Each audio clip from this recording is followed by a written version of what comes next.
I'm delighted to welcome you all on behalf of eVidyaloka to the celebration of 75th Indian Independence Day.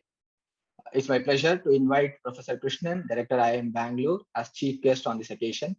Looking forward to hearing from you on this occasion. I also welcome the Board of Trustees of eVidyaloka, volunteers, partners, field teams, donors, the eVidyaloka team, and the children from throughout India, anywhere from Jharkhand to Tamil Nadu, to this event. Let me start with congratulating the Indian Olympic team for their best ever performance at Olympics. It's been phenomenal to see the performance. And if you look at their backstories, the grit and the determination that they have to go through to become champions is really heartwarming. But you'll also see that many of them are from rural parts of India. This shows the immense talent and potential of rural India. They just need to be empowered with knowledge, skills, and opportunities, and they will then bring glory to India across various fields. eVidyaloka has been privileged to be part of one such mission to provide quality education to children in rural India. We have been at it for the last 10 years. The last Independence Day, we launched a program called Vidya Ganga with a vision to reach 1 crore children by 2023. I'm very happy to share that we now reach 20 lakh children through various modalities. And in the last year, we have invested substantial efforts to create content in multiple languages for various states and central boards. We've also substantially invested our efforts in building a platform through which not only these content can be delivered, but also skills and other activities can also be imparted.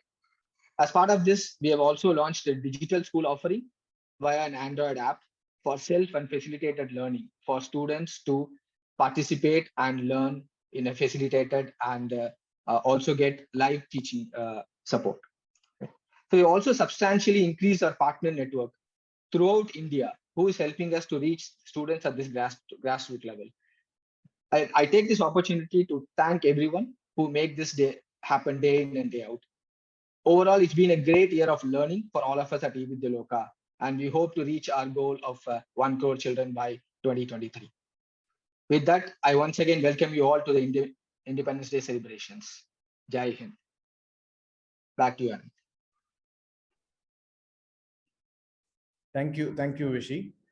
I humbly invite Professor Rishikesha T. Krishnan, the chief guest, to address us all. Over to you, sir. Yeah, good morning, namaste, and greetings on the 75th Independence Day. I would at the outset like to thank Mr. Vishwanathan, Brinda, and others, part of eVidyaloka, for inviting me to this event. And it's indeed a privilege to be part of all the excellent work that you are doing. So thank you. So I think if you look at India today, 74 years after independence, the country is undoubtedly in a significantly better place than it was at the time when we gained independence. But I'm sure you will all agree with me that it needs to be better, much, much better. And I'm really happy to see the efforts that all of you are taking to help India move in that direction.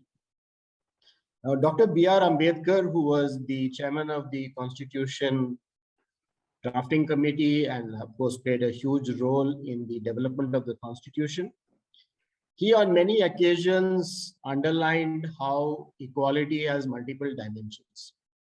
And while universal adult suffrage and whatever we had written into the Constitution might ensure political equality, this did not translate into real equality unless we also have social, economic, and all other forms of equality as well. So it's really important, therefore, that we work very hard to create all the different avenues and opportunities and help people from all over the country reach and take advantage of these opportunities.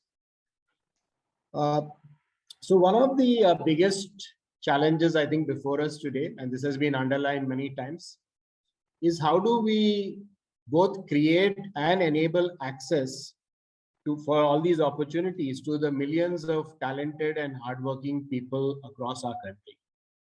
And in particular, given our demographic composition, how do we enable young, talented people to access the opportunities that exist? So last week, one of the online publications, Founding Fuel, they invited me to write about what was the most important book that I think we should read this year on Independence Day. And the book I had recommended to them was a book called The Broken Ladder, The Paradox and the Potential of India's 1 Billion, which is written by Professor Anirudh Krishna at Duke University.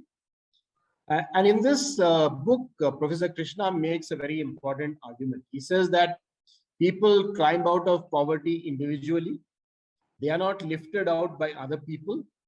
So you need to build what he calls ladders. That's why he calls the book The Broken Ladder. And we need to have better ladders that can be constructed that enable hardworking people across the board to climb as high as they are individually capable. So the Broken Ladder basically emphasizes the importance of talent development and high quality education to give everyone the chance they deserve. But it also emphasizes the importance of building scaffolding or frameworks or other support services and the institutions that enable these ladders to be climbed more easily. So I would consider that the work all of you are doing at eVidyaloka is a very important part of building this broader scaffolding, also trying to put in some of the rungs on those broken ladders and enabling a whole lot of our young friends to achieve their potential. I guess it's not a coincidence because many of us are quite encouraged and motivated by the performance at the Olympics. But just as Vishwanathan said in his opening remarks, I was also reflecting on India's performance in the recent Olympic Games. Now, as you know, we won 6 medals in individual events, and we won 1 medal in a team event, which was hockey. And if you look at the 6 medalists in the individual events, it's amazing to see that they come from across the country. They come from very different backgrounds. So you have, of course, Neeraj Chopra with javelin. You have Ravi Kumar Dahiya in wrestling, Mirabai Chanu in weightlifting, Sindhu in women's badminton, Lavlina Borgohain in women's welterweight boxing, and Bajrang Punia in wrestling. So covering different states, different regions, different languages. And again, as Vishwanathan mentioned, when you look at the stories of these individuals, and also many of the women in the women's hockey team, which unfortunately did not win a medal, but got very close, you will see that many of them came from quite challenging circumstances. So what did they need to succeed? I think this is a big question because that's very closely connected to the mission of eVidyaloka, which all of you are so intimately connected with. So one thing clearly is some amount of talent, but talent itself is not good enough, clearly. Talent has to be identified. It has to be recognized. Talent needs to be developed. You need coaches, you need resources, you need infrastructure. I don't know if some of you read the very interesting article in the Indian Express yesterday, which talked about the lives of the 2 German coaches of Neeraj Chopra. If you haven't read it, please do read. Very interesting because their worldview and their background and their tremendous involvement and literally obsession with making Neeraj succeed is also a very important part of the success of all these individuals. Of course, successful sportsmen, and not only sportsmen, all successful individuals need skills and techniques. And of course, you need a whole lot of other things. You need strong aspiration, determination, self-belief, confidence, not to mention what everyone would say is the most important thing of all, which is hard work. So I think it's clear that there are multiple factors that go into the success of individuals. And we know very well that it's a larger ecosystem that is required to enable this. No individual succeeds simply by his or her own talent or skills, howsoever gifted that person may be. So I'm really very happy to see that your organization is playing that role of creating one such mini ecosystem with a vision to enable quality education for kids across rural India.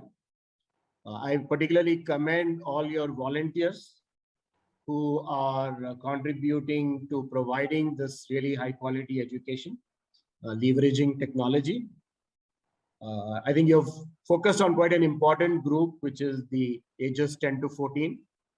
From whatever I remember from my school days, primary school was fun, reasonably well structured.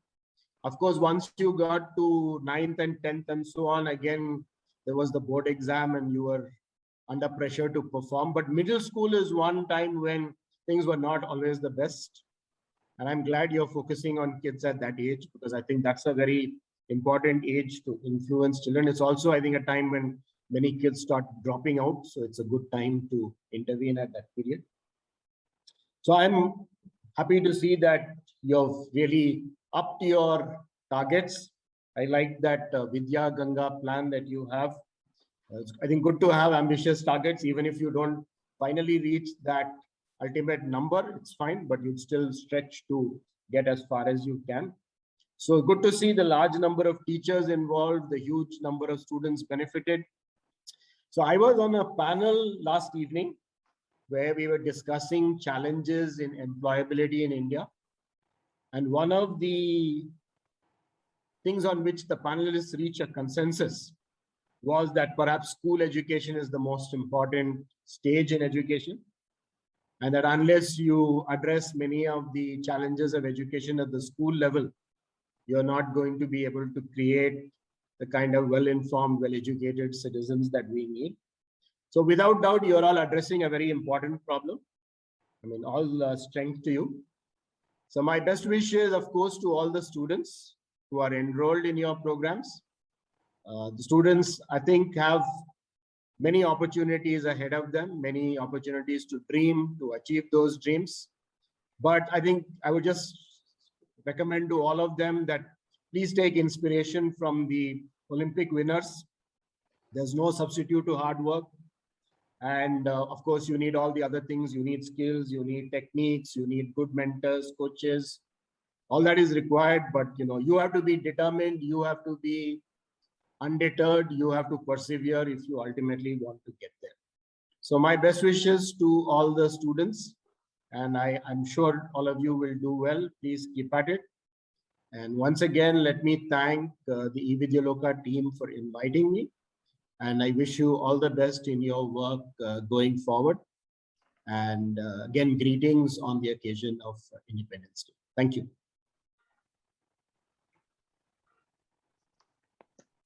Thank you, Professor. I now invite Mr. V. Ramkumar, member of the Board of Trustees of eVidyaloka, to speak a few words and talk about a new beginning, dawn. Thank you, Anant. Thank you, Professor Rishikesha. It was wonderful listening to you. It almost reflected the thought process that we at eVidyaloka, the board, always deliberate on. And some of the points you talked about so very well resonate with what we actually innately believe in. And thank you again for being with us on this very momentous, important, memorable day as we enter the 75th year of our independence. We actually are taking a lot of pride at eVidyaloka to be nurturing what you just talked about, Professor, which is you talked about, there is a sequence in which things move: aspiration followed by determination, and then hard work, which results eventually in success. And the examples you quoted about the Olympics, the medal winners and all the participants, it's the same pattern there. And as they say, success precedes work only in the dictionary. So always it's work followed by success, and there is a lot of hard work that goes behind every dream. And we thought, look, I mean, here is, we all know the famous quote from our former president, Dr. Abdul Kalam, who says that dream is not what you see in sleep, it's a thing that doesn't let you sleep, right?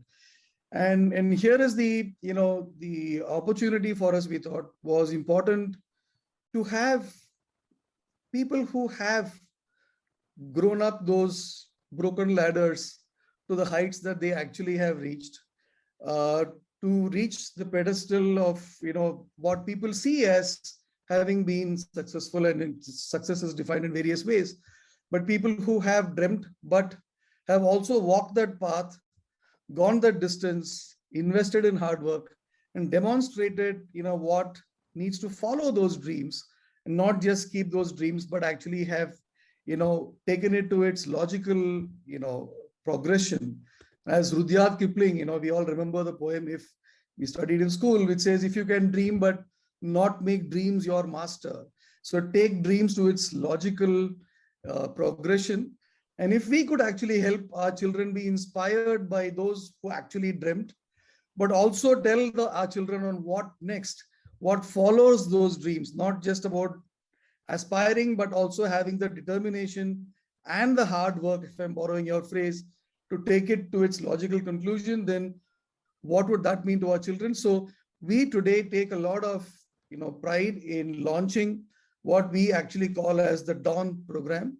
It stands for DAWN, Dreams and What Next. So this is our dedication to the leaders of future India, as we would like to call it. This today, we actually are taking a lot of pride in being a very small contributor to what we believe is going to be a very bright India, so bright that we'll have to wear some shades here. Thank you, and Jai Hind. Anant, over to you. Thank you, Ram. This has been a very packed event with a lot of powerful speakers and very powerful messages. So I now invite Mr. Venkat Sriraman, the co-founder of eVidyaloka, to deliver the thank you address. What a wonderful brisk morning, actually. It started off with Olympians as the inspirations to the responsibility of building the ladders and scaffolding. And then it's not just about racing and setting up the dreams and guiding them to on what next.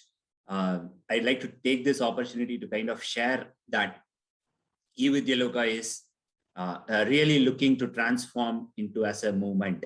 As many in this audience that we see here today in this 30 minutes, we have people right from nook and corner of villages in this country. I can see somebody saying why this is not in Hindi, maaf kijega, I think it takes 13 languages. We definitely strive. An upcoming event is going to cover in all the languages. Just to kind of, that kind of gives the sense that it's unifying the whole country. We have representatives from over 10 different states on one side, and there are quite a number of people of the volunteers from across the world, which is the backbone of eVidyaloka, striving to participate in this nation building exercise. And cannot be a better opportunity for me to use this forum, and thanks for the opportunity to extend this sincere thanks to each and every one of the people who had joined on this day from wherever that you are for this common cause, which is a very important priority for this nation. Thank you, Dr. Rishikesha, to be with us, inspiring the people. We see this as a community movement, and we welcome you on this journey and guide us through in taking this to the larger cause of benefit of this nation. Thank you, Ravichandran, the chairman of the trust, and the entire board joining us today. It's a great occasion to be together. And words very well put, Vishy in setting the motion for the day, and Ram setting the tone further on what's ahead for it, actually. Nonetheless, I mean, of course, the person who's not in the screen, I also would like to thank Brinda, the CEO of eVidyaloka, in working this all together and really being an engine of this movement subsequently. It's very, very exciting every day that is spent and part of this journey. It's it's a pleasure to have everyone from across this world join for this 30 minutes, living up the Indian spirit, and lending, as somebody called, lending the $500 million, lending a half to another half, and grow as a nation together, actually. So thank you very much for being with us today. It is a proud moment, and as Gandhiji says, the soul of India lives in its villages, and we have the privilege to work with these people in these remote areas day in, day out, who inspires us to do more and more for a much better society that we all live in, actually. So thank you very much all, and let's have a wonderful day ahead, actually. Over to you, Anand. Thank you, Venkat. Thank you, Professor, and thank you, Ravi, Ram, and Vishy. Thank you all participants for joining us on this event and making it a great occasion. Once again, I wish you all a very happy Independence Day. Jai Hind. Jai Hind. Yeah. Jai Hind.